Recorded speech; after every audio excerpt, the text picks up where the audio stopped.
National Weather Service in Raleigh has issued a flash flood warning for Durham County, southwestern Granville County, southeastern Orange County, northwestern Wake County, until 10 p.m. At 6:49 p.m., Doppler radar indicated thunderstorms producing heavy rain across the warned area. Between 1 and 3 inches of rain have fallen.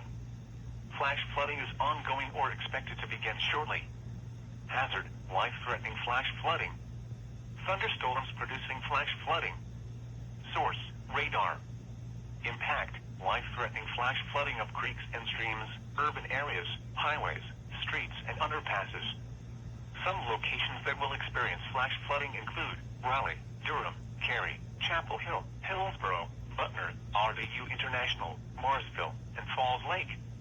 Turn around. Don't drown when encountering flooded roads. Most flood deaths occur in vehicles.